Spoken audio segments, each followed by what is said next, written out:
हरे कृष्णा। सभी का स्वागत है।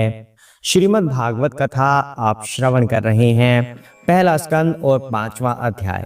इसमें श्री नारद मुनि असंतुष्ट हुए व्यास देव जी को ज्ञान दे रहे हैं कि वो असंतुष्ट क्यों हैं, यह भी बता रहे हैं और साथ में उसका निवारण क्या है यह भी व्यास देव जी को बताया जा रहा है। श्री नारद मुनि के द्वारा जो भी ज्ञान श्री व्यास देव को दिया जा रहा है, उस ज्ञान के अंदर हमारे जीवन के बहुत अधिक प्रश्न उत्तर छिपे हुए हैं। हमारे मन में इतने सारे प्रश्न आते हैं, भक्ति कैसे की जाए, भगवान की लीलाओं का वर्णन कैसे किया जाए, भगवान की लीलाओं का वर्णन करना भी क्यों है, श्री विष्णु की पूजा कैसे की जाए, विष्णु जी कौन है, कृष्ण कौन है, और भगवान के दर्शन हमें होते हैं या नहीं होते हैं, या केवल अनुभव हो सकता है। न जाने कितने ही प्रश्न उत्तर श्री नारद मुनि और व्यास देव की वार्तालाप में छिपे हुए हैं। इसलिए बड़े ही ध्यान पूर्वक हमें इनका ज्ञान श्रवण करना है। आज ये 5वां अध्याय पूर्ण हो जाएगा, केवल 2 ही श्लोक इसमें बचे हुए हैं। उन 2 श्लोकों को भी बड़े प्रेम से हम करेंगे और श्री नारद मुनि और व्यास देव जी के ज्ञान को हम ग्रहण करेंगे। इसके बाद 6ठा अध्याय आ जाएगा, जिसके अंदर इन दोनों मुनियों का आपस में संवाद होगा और उस संवाद से ज्ञान की बारिश होगी जो हमारा कल्याण करेगी। इसलिए हमें वह ज्ञान ग्रहण करना है।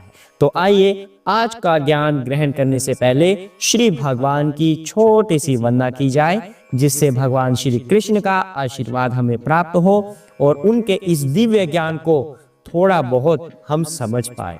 हरे कृष्णा।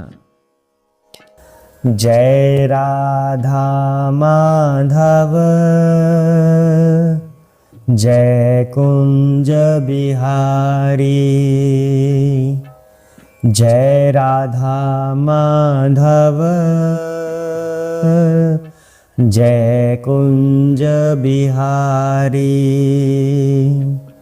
यशोदानंदन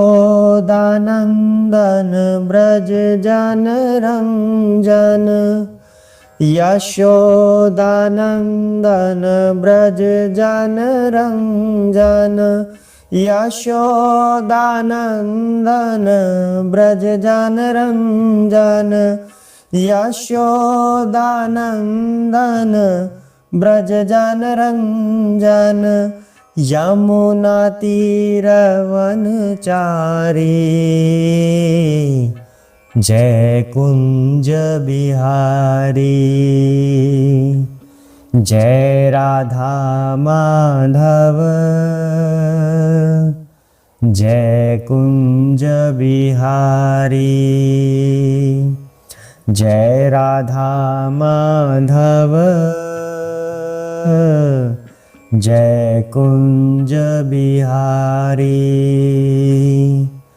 मुरली मनोहर करुणा सागर, मुरली मनोहर करुणा सागर, मुरली मनोहर करुणा सागर, मुरली मनोहर करुणा सागर, जय गोवर्धन धारी,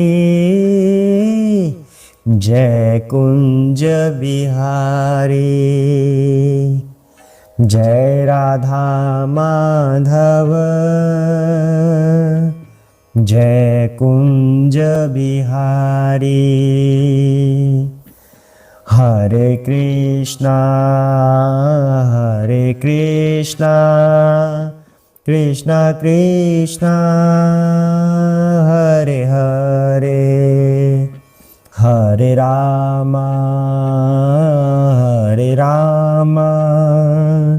राम राम हरे हरे। हरे कृष्णा। जय श्री व्यास देव की, जय श्रील प्रभुपाद की, चैतन्य महाप्रभु की जय हो, सुखदेव गोस्वामी की जय हो, सूत जी महाराज की जय हो, श्री नारद मुनि की जय हो, सभी के गुरु महाराज की जय हो। जय श्री गणेश, जय सरस्वती माता, शिव शंकर भोलेनाथ पार्वती माता की जय हो। जय सिया राम, राधे कृष्णा। ओम नमो भगवते वासुदेवाय। हरे कृष्णा। आइए पाठ को आगे बढ़ाते हैं। कल श्री नारद मुनि व्यास देव जी को बता रहे थे कि विष्णु की पूजा कैसे की जाती है।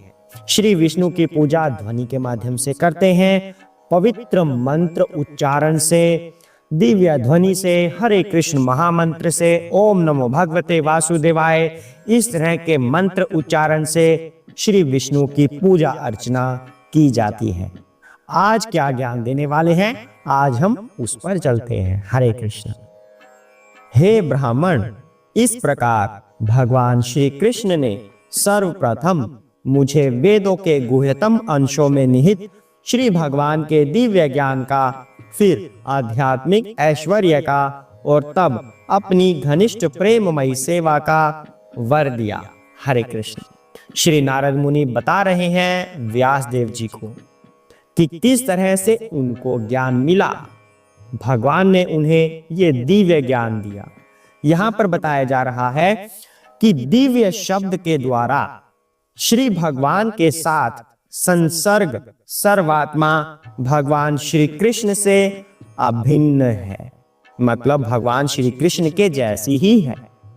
अर्थात हमें दिव्य शब्दों के द्वारा, कीर्तन के द्वारा, हरे कृष्ण महामंत्र के द्वारा श्री भगवान की अनुभूति करनी चाहिए, तो वो शब्द ही स्वयं भगवान बन जाते हैं। तो उसके बाद यहां बताया जा रहा है श्री भगवान तक पहुंचने की यही सबसे सरल विधि है।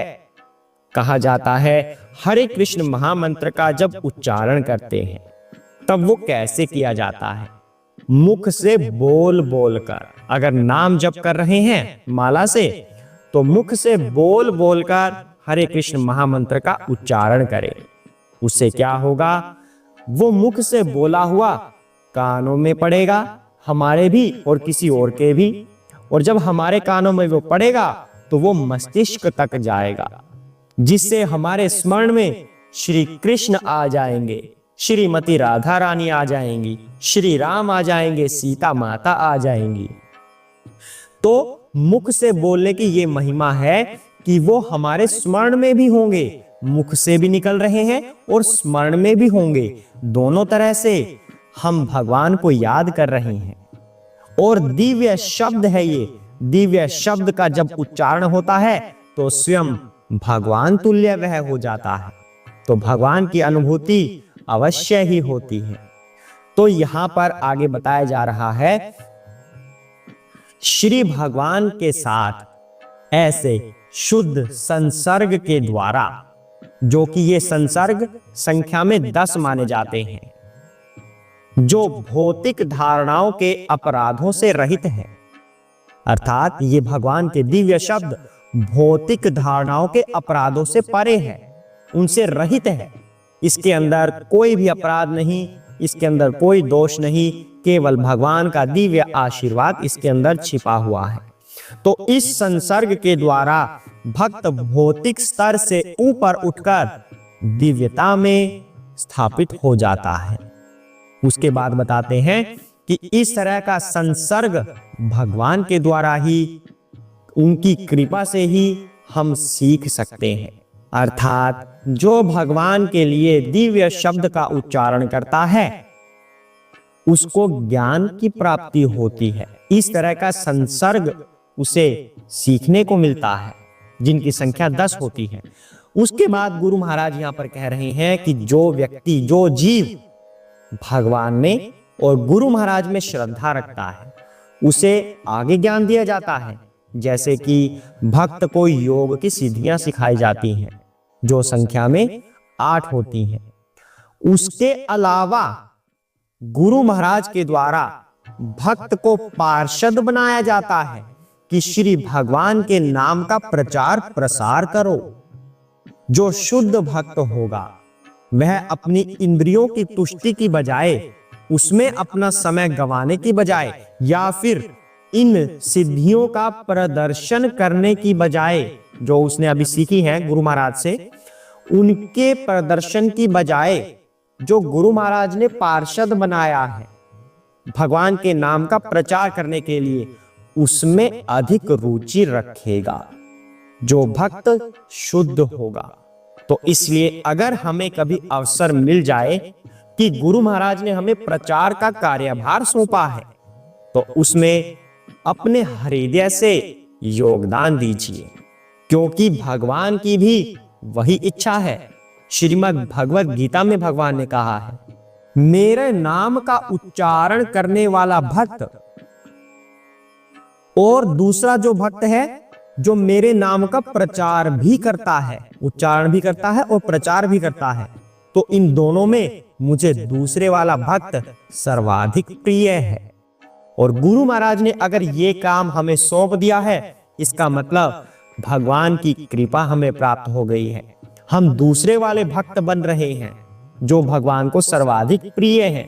इसलिए गुरु महाराज की कृपा से, उनके आदेश से अगर पार्षद बनने का अवसर मिले तो अवश्य बने और प्रचार कार्य में बढ़ चढ़कर भाग ले।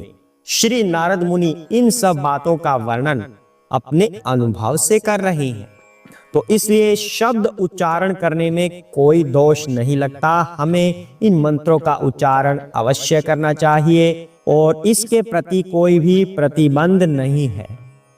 हम मंत्र उच्चारण कर सकते हैं, केवल कंडीशन ये है कि श्री नारद मुनि या उनके प्रतिनिधियों के द्वारा आपको मंत्र मिला हुआ हो, आप उनसे ये मंत्र सीख रहे हो, उनकी शरण में आप शिक्षा ग्रहण कर रहे हो, तब आप इन मंत्रों का उच्चारण अवश्य ही कर सकते हैं।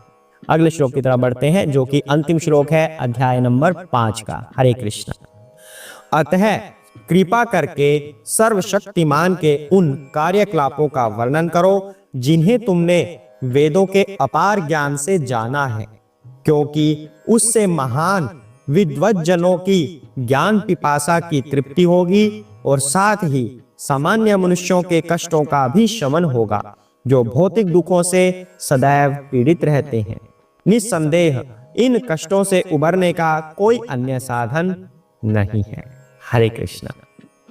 श्री नारद मुनि यहाँ पर व्यास देव जी को कह रहे हैं, अपने निजी अनुभव से बता रहे हैं कि जितनी भी भौतिक समस्याएं हैं उन सब का समाधान केवल और केवल श्री भगवान की लीलाओं के वर्णन में छिपा हुआ है।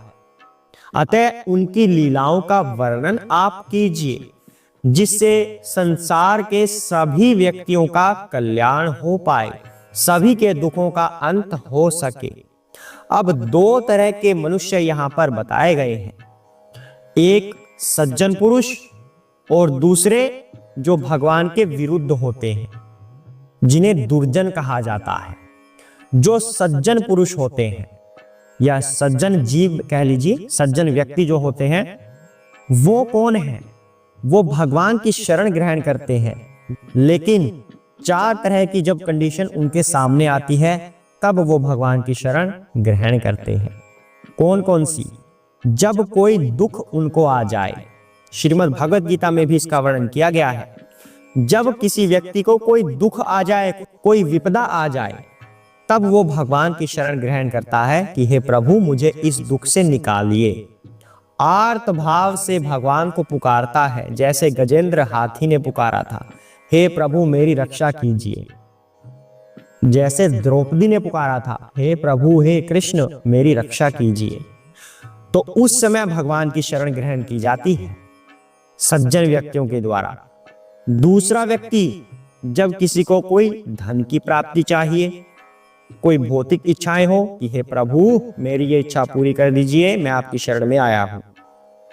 तीसरा व्यक्ति, जिसको ज्ञान की आवश्यकता है, जिसे ज्ञान चाहिए, जिसे और ज्यादा अधिक से अधिक ज्ञान चाहिए कि मुझे भगवान के बारे में सुनना है, भगवान की लीलाओं के बारे में सुनना है, वो व्यक्ति भगवान की या गुरु महाराज की शरण ग्रहण करता है।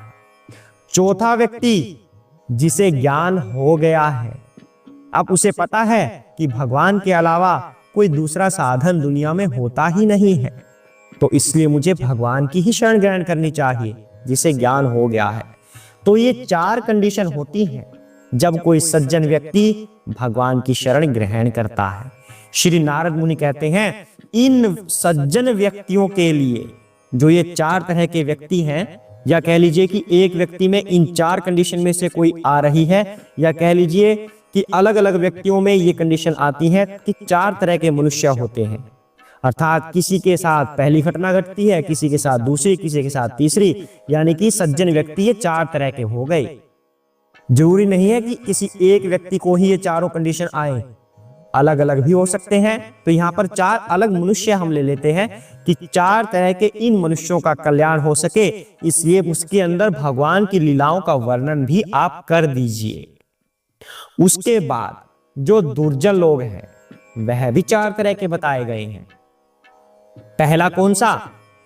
पहला वो जो सकाम कर्मों के प्रति अधिक रुचि रखता है कि मुझे सकाम कर्म करने हैं और उसका फल भोगना है, जिसकी वजह से फिर वो दुष्परिणाम बाद में भोगते हैं।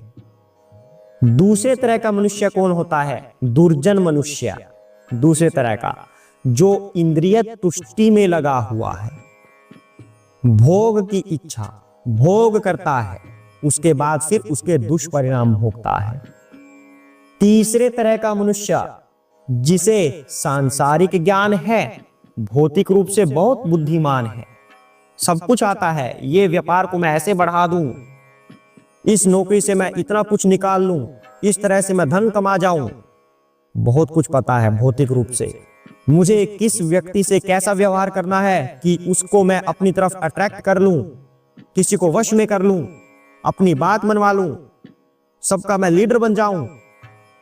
भौतिक ज्ञान है, बहुत सारा है, लेकिन श्री भगवान की सत्ता को वह परम सत्ता नहीं मान रहा, भगवान का ज्ञान उसके अंदर नहीं है। ये तीसरे तरह का मनुष्य, दुर्जन मनुष्य। चौथा जो नास्तिक होता है, जो भगवान को मानना ही नहीं चाहता और भगवान से घृणा करता है कि क्यों भगवान का नाम लेते हो, कोई भगवान होता ही नहीं, तो घृणा करता है। कुछ हमारे न्यूज चैनल पर भी आते हैं लोग, नास्तिक लोग, जो भक्तों से तरह तरह के प्रश्न करते हैं। नास्तिक होते हैं वो लोग, आप समझ गए होंगे किसकी बात कर रहे हैं। तो इस तरह के चार लोग दुर्जन होते हैं और चार सज्जन बताए गए, तो ये 8 तरह के मनुष्य हो गए इस जगत में। श्री नारद मुनि कहते हैं इन 8 तरह के मनुष्यों को जो भी दुख होता है, उन दुखों का निवारण करने के लिए श्रीमद् भागवतम से उत्तम साधन और कुछ नहीं है। इसलिए आप इस श्रीमद् भागवत पुराण में, जो कि वेदों का मर्म है, उसके अंदर श्री भगवान की दिव्य लीलाओं का वर्णन आप कर दीजिए, जिससे इन 8 तरह के मनुष्यों का कल्याण हो सके, इनके दुखों का निवारण हो सके। और जब आप उसका वर्णन उसके अंदर करेंगे तो वो श्रीमद् भागवतम बन जाएगी। श्रीमद् भागवतम से उत्तम साधन और इस दुनिया में कुछ है ही नहीं जो मनुष्यों का कल्याण कर सके। 8 तरह के मनुष्य इसीलिए बताए गए हैं क्योंकि इनसे अलग और कुछ है ही नहीं। तो इसके अंदर सारे मनुष्य आ गए, जितने भी मनुष्य हैं, स्त्री पुरुष बच्चे बूढ़े जो भी हैं, हर तरह की कैटेगरी वाले मनुष्य इसमें आ गए, यानी कि सभी आ गए। अर्थात सभी का कल्याण श्रीमद् भागवतम के द्वारा संभव है, दूसरा कोई साधन नहीं है। तो इस तरह से श्री नारद मुनि व्यास देव जी को समझा रहे हैं, श्रीमद् भागवतम की रचना करने के लिए उनको प्रेरित कर रहे हैं। हालांकि इसकी रचना हो चुकी है श्रीमद् भागवत पुराण के अंदर, पर उसको थोड़ा सा अपडेट करने के लिए श्री नारद मुनि कह रहे हैं। तो आज ये 5वां अध्याय पूर्ण होता है, जिसमें श्री नारद मुनि व्यास देव जी को दिव्य ज्ञान दे रहे हैं और उससे हमने भी बहुत कुछ सीखा है। अब 6ठा अध्याय कल से आरंभ हो जाएगा, जिसमें अब श्री नारद मुनि और व्यास देव जी का संवाद होगा। दोनों के बीच में संवाद होगा। श्री नारद मुनि से व्यास देव जी प्रश्न पूछेंगे, नारद मुनि जी उत्तर देंगे। तो ये प्रश्न उत्तर चलते रहेंगे और इससे हमें दिव्य ज्ञान की प्राप्ति होगी और उस ज्ञान का प्रयोग हम भक्ति में करेंगे, जिससे हमारी भक्ति दिन प्रतिदिन भगवान के श्री चरणों में बढ़ती जाए। हरे कृष्णा। ओम नमो भगवते वासुदेवाय।